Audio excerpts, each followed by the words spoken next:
Welcome to the Stylish Coder. उम्मीद है कि आप सब बढ़िया होंगे।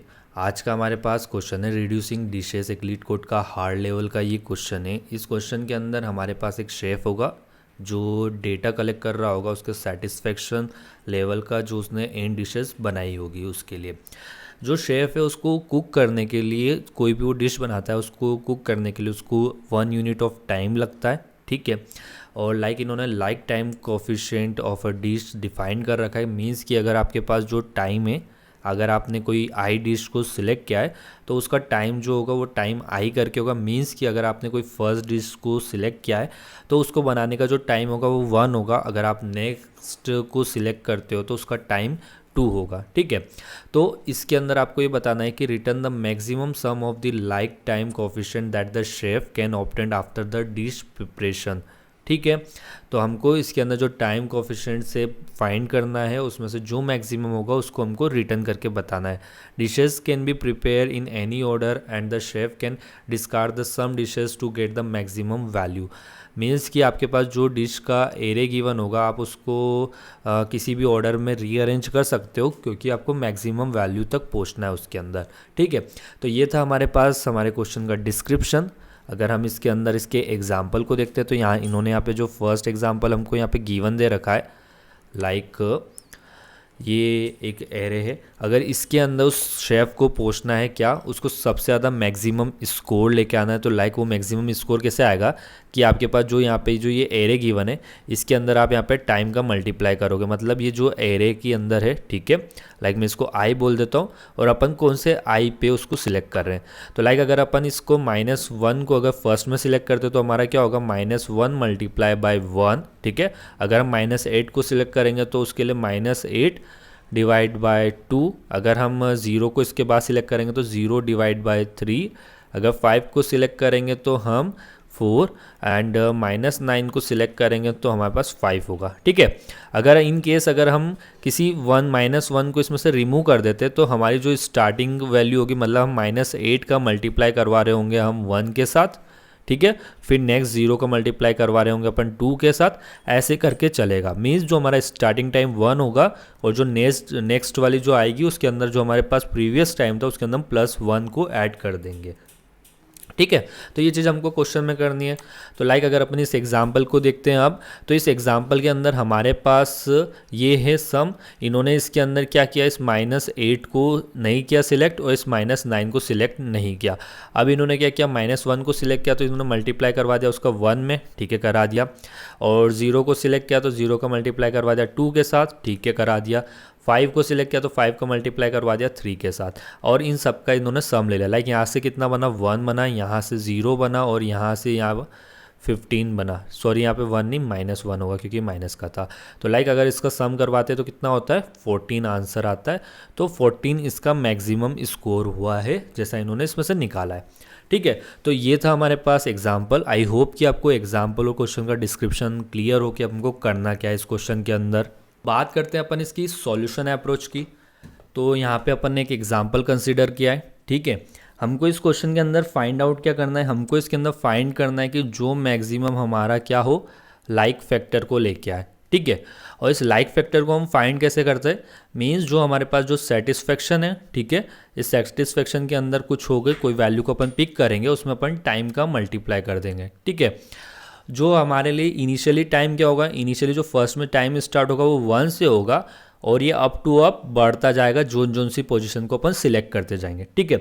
तो इस एरे के अंदर देखो कि हम मैक्सिमम टाइम हमको कब मिलेगा, मीन्स कि जब हमारा टाइम अगर हमारा टाइम हम किसी ग्रेटर वैल्यू को, मीन्स अगर इधर की ग्रेटर वैल्यू को हम किसी टाइम की ग्रेटर वैल्यू के साथ मल्टीप्लाई करें तब हमको मैक्सिमम टाइम मिलेगा। सो हम क्या करते हैं कि हम इसको क्या करवा देते हैं, सॉर्ट करवा देते हैं। मीन्स सॉर्ट करवाने पे 2, 3 एंड 4। अब अगर अपन मल्टीप्लाई करवाते हैं इधर से पहले हम पुरानी की बात करते हैं तो यहाँ पे मल्टीप्लाई कराते हैं 1 का। ठीक है। यहाँ होता 2 का, यहाँ होता हमारा 3 का। ठीक है। अगर हम इसका मल्टीप्लाई यहाँ पे करवाते, यहाँ पे 2 का होता और यहाँ पे हमारे 3 का होता, तो किस में आंसर ज़्यादा आना था, आंसर सेकेंड वाले में ज़्यादा आना था। ठीक है। तो हमको मैक्सिमम चाहिए, हमारे क्वेश्चन में भी डिफाइन था कि हमको मैक्सिमम के लिए जाना है। ठीक है। तो इसलिए हमने क्या करा दिया, सॉर्ट करा दिया। अब एक चीज़ है कि हमारे पास जो हमारा शेफ है उसके पास दो ऑप्शन है। फर्स्ट क्या, वो टेक कर सकता है, और दूसरा वो किसी भी डिश को स्किप कर सकता है। मीन्स अपन कह देते हैं नॉट टेक करेगा, मतलब वो उसको नहीं लेगा। ठीक है, अब बात करते हैं कि हम सॉल्यूशन कैसे डिफाइन करेंगे। मीन्स इनिशियली हम चालू करते हैं कि मीन्स हमारे पास अभी कोई भी डिश को हमने सिलेक्ट नहीं किया है, मीन्स जीरो पे। ठीक है, तो हमारा शेफ जाता है फर्स्ट डिश को चेक करता है, मीन्स ये इस वाली डिश को चेक करता है। अगर वो इसको लेता है, अगर उसने इसको लिया, तो उस टाइम पे जो इसका होगा, मतलब जो लाइक फैक्टर आएगा वो क्या होगा, 2x1। मीन्स टाइम क्या होता है इस इंस्टेंस पे, 1 t की वैल्यू 1 होती है। ठीक है, अगर वो इसको सिलेक्ट नहीं करता है तो वो अगेन इधर जाता है जीरो पे। अगर सिलेक्ट नहीं किया तो टाइम फैक्टर अगेन हमारा क्या है, जीरो, और यहाँ पे जो टाइम की वैल्यू होगी वो अगेन 1 होगी। ठीक है, अगेन वो 2 वाले पॉइंट पे जाता है, यहाँ पे वो 3 को सिलेक्ट करता है, किया 3 को सिलेक्ट। यहाँ पे 3 का मल्टीप्लाई किससे होता है, 2 से होता है, क्योंकि टाइम फैक्टर यहाँ पे कितना हो जाता है, 2 हो जाता है। यहाँ पे 2 + 6 कर देते हैं हम, तो कितना आंसर आएगा, यहाँ पे आएगा 8। अगर वो अनसिलेक्ट करता है तो 2 रहेगा, और टाइम फैक्टर हमारा कितना हो जाएगा, T1 ही रहेगा। ठीक है, नेक्स्ट स्टेप में वो जाएगा 4 को सिलेक्ट करता है। ठीक है, सिलेक्ट किया, 4 मल्टीप्लाई क्या होगा, 3 होगा, क्योंकि टाइम फैक्टर यहाँ पे कितना हो जाएगा हमारा, T3 हो जाएगा। 12 + 8 = कितना, 20 बन जाएगा। ठीक है, अब वो इसके पास जाएगा, इसको स्किप करता है तो क्या होगा, मतलब कि 4 को सिलेक्ट नहीं करता तो यहाँ पे 8 हो रहेगा, यहाँ पे 8 रहेगा, और हमारा टाइम फैक्टर यहाँ पे कितना रहेगा, T=2 रहेगा। मीन्स क्या इसके नीचे जा सकता है, नहीं जा सकता, क्योंकि हमारा एरे खत्म हो गया। ठीक है, अब वो इधर आता है, मीन्स इस 2 के पास आया, उसने 3 को स्किप किया था, तो यहाँ पे क्या करेगा, वो 4 को सिलेक्ट कर सकता है, 2 का मल्टीप्लाई करवा सकता है, यहाँ पे T की पावर कितनी हो जाएगी हमारी, 2 हो जाएगी, और अगर स्किप करता है तो कुछ ऐसा ही वो रहेगा। ठीक है, यहाँ पे क्या हो जाएगा सम, यहाँ पे 2 था, 2 + 8 = 10। ठीक है, और एज इट इज़ वो करके इधर भी ऐसा ट्री बन जाएगा जिसके अंदर हमने यहाँ पे 2 को स्किप किया था। ठीक है, हम 3 के साथ चेक करेंगे, फिर एक केस में होगा हम 3 को स्किप करेंगे, सिर्फ 4 के साथ चेक करेंगे। मीन्स ऐसा करके इधर भी एक ट्री बन जाएगा। और लाइक जब हम लास्ट में पहुँचेंगे तो हमारे पास जो भी वैल्यूज़ होगी, मतलब टेक स्किप करके हमारे पास ऐसा कुछ आंसर होगा, और इस आंसर के अंदर जो वैल्यू हमारी मैक्स होगी वो हमारे लिए क्या होगा, आंसर होगा। लाइक अगर इस एग्जांपल में देखते तो हमारे लिए आंसर ये वाला होगा, क्योंकि यहाँ पे 20 अभी तक का सबसे मैक्सिमम है, बाकी यहाँ 20 है, यहाँ 8 है, और यहाँ पे 2 है। ठीक है, तो इसी अप्रोच को अपन कोड में कर सकते हैं। काफ़ी सिंपल अप्रोच होगी। लाइक अगर हम एक फंक्शन बनाएंगे, ठीक है, जो कि हमारे लिए क्या वर्क करेगा, रिकर्सिवली वर्क करेगा। उसके अंदर हमारे पास क्या क्या पैरामीटर्स होंगे, तो फर्स्ट पैरामीटर तो हमको ये एरे का एरे चाहिएगा। ठीक है, तो ये एरे हो जाएगा, हो गया। दूसरा क्या चाहिए, हमको चाहिए यहाँ पे टाइम, क्योंकि टाइम का हमको मल्टीप्लाई करवाना है, उसको इंक्रीज़ करना है, तो टाइम हो जाएगा। ठीक है, तीसरा फैक्टर क्या होगा हमारे पास, लाइक अगर आप इसके अंदर देखो कि फर्स्ट में हमने इसको स्किप किया, इसको टेक किया, ऐसे करके चला, नेक्स्ट पे गए, तो मीन्स हमको एक इंडेक्स के लिए भी चाहिएगा, तो मीन्स अपन बोल देते कि हमको एक इंडेक्स के लिए भी वेरिएबल चाहिएगा। ठीक है, अब इसके अंदर हमारी बेस केस कंडीशन क्या होगी, तो मीन्स हमने इस एग्जांपल के अंदर देखा जब हमारा ये लूप खत्म हो जाता है उस केस में हमको रुक जाना है। ठीक है, तो हम कह देते हैं कि जब इफ़ जो मेरा इंडेक्स है अगर वो इक्वल टू जो मेरे एरे की लेंथ के बराबर हो जाए, तो उस केस में यहाँ से रिटर्न कर देना 0। ठीक है, मतलब ये रिटर्न ही करेगा ना, मीन्स यहाँ से ही भेजेगा 20। ठीक है, यहाँ से जो भी इसकी 8 होगी इसमें से जो मैक्स होगा उसको ऊपर भेजेगा। ठीक है, ऐसे करके चलेगा। ठीक है, तो यहाँ से रिटर्न कर देगा 20। अब मेरे पास लाइक ये तो हो गया बेस कंडीशन। अब बात करते कि हम जब फर्स्ट इंडेक्स पे गए थे, मीन्स हमारे पास जब 2 था, तो हम यहाँ पे क्या कर रहे थे, हम फाइंड कर रहे थे टेक वाली कंडीशन को, कि अगर हम टेक करते तो हम इस फंक्शन को कॉल कर देते हैं। ठीक है, इस एरे को भेजेंगे टाइम के अंदर, प्लस करवा देंगे किसको, 1 को। ठीक है, और इंडेक्स को अपन एक स्टेप आगे बढ़ा देंगे, बढ़ा दिया, और उसके साथ जो सेटिस्फेक्शन का स्कोर था उसको यहाँ पे अपन ने ऐड कर देंगे जो भी इंडेक्स के साथ होगा। ठीक है, और नोट टेक में क्या करेंगे, नोट टेक में हम इसी फंक्शन को कॉल करेंगे, इसके अंदर एरे को भेजेंगे, और जो टाइम होगा उसको हम इंक्रीज़ नहीं करेंगे, सिर्फ इंडेक्स को इंक्रीज़ करेंगे। ठीक है, टेक एंड नोट टेक आ गया। अब इसका क्या कर लेंगे अपन, इन दोनों का जो मैक्स होगा वो फाइंड करने के बाद उसको अपन रिटर्न कर देंगे। ठीक है, तो इस चीज़ को अपने को कोड में करना है। ये इसका सूडो कोड हो गया। तो चलिए करते हैं इसको कोड में। तो फर्स्ट में अपन यहाँ पे बना लेते हैं एक मेथड जो हमारे लिए रिकर्सिव वर्क करेगा, लाइक प्राइवेट। उसका रिटर्न टाइप होगा इंट, ये इसको नाम अपन दे देते हैं सॉल्व। ठीक है। तो int अपन इसके अंदर जो हमारा सेटिस्फेक्शन वाला एरे आ रहा है उसको लेना है, ठीक है, सेट बोल देते हैं उसको। int टाइम होगा, और सॉरी टाइम की स्पेलिंग गलत हो गई, टाइम int आई, ठीक है। अब इसके बाद हमको क्या करना है, हम फर्स्ट में बेस कंडीशन चेक कर लेते हैं कि इफ़ जो मेरा i इक्वल टू क्या हो जाता है, जो मेरी सेट डॉट लेंथ के बराबर हो जाता है, तो उस केस में मुझे रिटर्न कर देना है 0, ठीक है। रिटर्न हो जाएगा यहाँ से 0 हो गया। अब इसके बाद हमको क्या करना है, हमको दो पॉइंटर्स फाइंड आउट करने की, एक टेक करेगा एक दूसरा नॉट टेक करेगा। तो int जब हम इसको टेक करेंगे तब क्या होगा, हम सॉल्व फंक्शन को कॉल करेंगे, ठीक है, उसमें हमारा सेट भेजेंगे, ठीक है। टाइम हमारा क्या हो जाएगा, एक स्टेप आगे जाएगा नेक्स्ट के लिए, तो टाइम प्लस 1 हो जाएगा, ठीक हो गया। और जो आई है वो भी हमारा प्लस 1 होके जाएगा, ठीक है। ये तो हो गया, हमने नेक्स्ट फंक्शन के लिए क्या, इस फंक्शन की भी वैल्यू को ऐड करना है, तो हम प्लस करवा देंगे इसके अंदर किसको, जो सेट आई, इसका मल्टीप्लाई करवाएंगे हम किस में, जो हमारे पास टाइम आ रहा है उसके साथ, ठीक है। तो ये तो हो गया हमारा टेकन। अब नॉट टेकन की बात करते हैं, जिसमें हम नॉट टेक करेंगे उसको, तो नॉट टेक, सॉल्व को कॉल किया, ठीक है, सेट को भेजा, और टाइम हमारा इंक्रीज़ नहीं होगा क्योंकि हम टेक नहीं कर रहे हैं, और इंडेक्स हमारा इंक्रीज़ होगा, मींस i+1 हो जाएगा, हो गया। अब आखिरी में हम क्या कर देंगे, यहाँ से रिटर्न करवा देंगे किसको, जो भी इंस्टेंस मैक्स होगा, तो मैथ डॉट मैक्स टेक और नॉट टेक, ठीक है, हो गया। अब इसके बाद अपन चलते हैं मेन फंक्शन में। अब फर्स्ट में हमने एक स्टेप देखी थी, हमने क्या किया था, उसको एक बार सॉर्ट करवाया था, तो हम यहाँ पे पहले करवा लेते हैं उसको सॉर्ट, एरेज डॉट सॉर्ट हो जा, ठीक है, किसको, इस सेटिस्फेक्शन को कराना है, तो ये हमारा सेटिस्फेक्शन यहाँ पे आके सॉर्ट हो जाएगा, ठीक है। अब यहाँ से अपन रिटर्न कर देते हैं हमारे सॉल्व मेथड को, तो सॉल्व के अंदर फर्स्ट में हमारा सेटिस्फेक्शन जाएगा, जो टाइम था, टाइम की जगह हमारा क्या आएगा 1, ठीक है, और इंडेक्स हमारा होगा 0, ठीक है। तो ये हो गया हमारा कोड, इसको कर लेते हैं रन।